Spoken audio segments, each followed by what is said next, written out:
बेशक अल्लाह और उसके सब फरिश्ते नबी मुकर्रम सल्लल्लाहु अलैहि वसल्लम पर दरूद भेजते रहते हैं। ऐ ईमान वालो, तुम भी उन पर दरूद भेजा करो और खूब सलाम भेजा करो।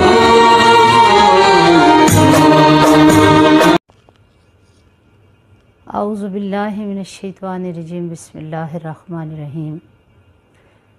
रब्बी यस्सिर वला तुअस्सिर वतम्मिम बिल खैर व बिका नस्तईन आमीन या रब्बल आलमीन।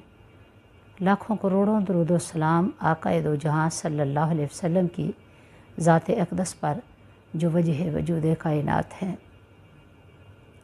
इस्लाम के 5 अहम अरकान हैं, यानी 5 पिलर्स ऑफ इस्लाम। जिस तरह एक इमारत पिलर्स के बगैर कायम नहीं हो सकती और इसमें किसी एक भी पिलर को या सतून को हटा दिया जाए तो वो इमारत कमज़ोर हो जाती है, इसी तरह इस्लामी अरकान में से अगर किसी एक भी रुकन को ख़त्म कर दिया जाए या उसका ख्याल न रखा जाए तो इस्लाम की इमारत कायम नहीं रह सकती। अस्सलामु अलैकुम व रहमतुल्लाहि व बरकातुहू।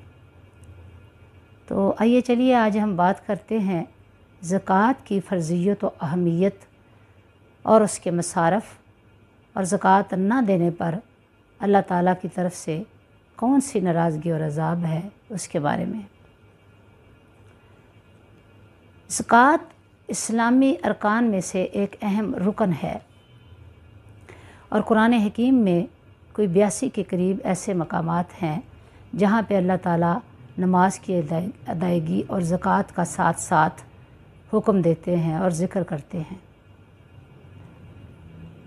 ये ज़कात का निज़ाम क्यों कायम किया गया? ताकि इस्लामी माशरे की माशरत और मईशत खूबसूरती की तरफ गामज़न हो। जिस माशरे में इर्तिकाज़ दौलत होगा, यानी दौलत चंद तबक़ात के यहाँ ही रहेगी और बहुत सारे अफराद इस दौलत से महरूम रहेंगे, तो वहाँ पे अमन व सुकून और तरक्की का होना नामुमकिन है। लिहाजा इस्लाम ये चाहता है कि माशरे के तमाम तबक़ात खुशी और खुशहाली की ज़िंदगी गुजारें और दौलत का इर्तिकाज़ सब तक हो और तबक़ाती कशमकश का ख़ात्मा हो, मसावात का निज़ाम कायम हो और दौलत की मुनसिफ़ाना तक़सीम हो ताकि माशरा तरक्की करे। तो लफ्ज़ ज़कात का मतलब ज़कीयुन से निकला है, जिसके मानी पाक साफ़ होने, नशो नमा पाने और बढ़ने के हैं। यानी ज़कात ना सिर्फ़ एक माली इबादत है बल्कि एक ये रूहानी इबादत भी है। ज़कात के अदा करने से ना सिर्फ़ माल पाक साफ़ हो जाता है बल्कि रूहानियत भी तरक्की पजीर होती है और इंसानी किरदार निखर कर सामने आता है।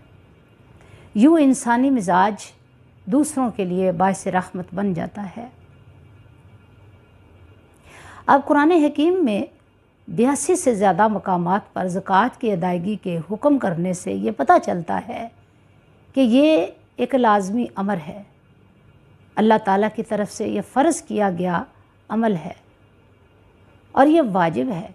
इसका इनकार करने वाला बिलाशुबा काफिर है।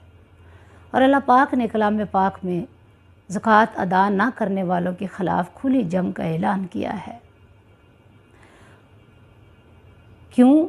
इसलिए कि इस तरह माशरे के अंदर कुछ अफराद हमेशा गुर्बत की ज़िंदगी गुजारने पर मजबूर हो जाएंगे, तो अल्लाह ताला इस चीज़ को नापसंद फरमाते हैं। अब ज़कात किन लोगों पर फ़र्ज़ है, यानी किन लोगों ने अदा करनी है? वो साहिब निसाब अफराद जिनके पास साल के गुज़रने पर निसाब बक़दरे ज़कात हो, यानी जिस पर ज़कात वाजिब आती है, तो वह साहिब इस्तिताअत और साहिब निसाब होंगे। और ये साल गुज़रने पर 2.5% या माल का 40वां हिस्सा जो इंतहाई मामूली है वो उन पर फ़र्ज़ है। अब इसमें 7.5 तोले सोना, 52.5 तोले चांदी या माल तिजारत या बैंक बैलेंस या दुकान या मकानात جو ذاتی استعمال کے علاوہ ہوں اور ان پر سال گزر جائے تو ان پر زکوٰۃ فرض ہے، اور ادائیگی نہ کرنے والا کافر ہے اور اس کے خلاف اللہ تعالیٰ کا کھلا اعلان جنگ ہے۔ اب زکوٰۃ ان عمراء سے لے کر غرباء میں تقسیم کی جائے گی، اس کے بھی مصارف قرآن حکیم نے بتا دیے ہیں۔ خذ من اموالہم صدقات تطہرہم وتزکیہم، یعنی ان سے، ان کے مالوں سے زکوٰۃ لے لیجئے تاکہ ان کا مال پاک صاف ہو جائے اور ترقی کرے، آگے بڑھے اور نشو و نما ہو، پھلے پھولے۔ اب زکوٰۃ کے مصارف جو 8 قرآن پاک میں بتائے ہیں، اس میں حاجت مند ہیں، مساکین ہیں، یتامہ ہیں، غرباء ہیں۔ زکوٰۃ کا نظام یعنی نظام زکوٰۃ چلانے پر جو مقرر ہیں وہ لوگ ہیں، مقروض ہیں، وہ جو اسلام میں داخل ہوں نئے نئے وہ ہیں، تو اس کے علاوہ جو دیگر ہیں وہ لوگ زکوٰۃ لینے کے حقدار ہوں گے، یعنی ان پر زکوٰۃ لگتی ہے۔ اب اولاد اور والدین کے علاوہ اب رشتہ داروں کو بھی جو محتاج ضرورت مند ہیں ان کو زکوٰۃ دے سکتے ہیں۔ اللہ پاک نے قرآن حکیم میں فرمایا کہ جو لوگ اپنا مال جمع کرتے ہیں اور اس کو اللہ کے راستے میں خرچ نہیں کرتے تو قیامت والے دن وہ جہنم کی آگ کی تختیاں بنا کر ان کے جسم کو، ان کی پیٹھوں کو داغا جائے گا، چہروں کو داغا جائے گا۔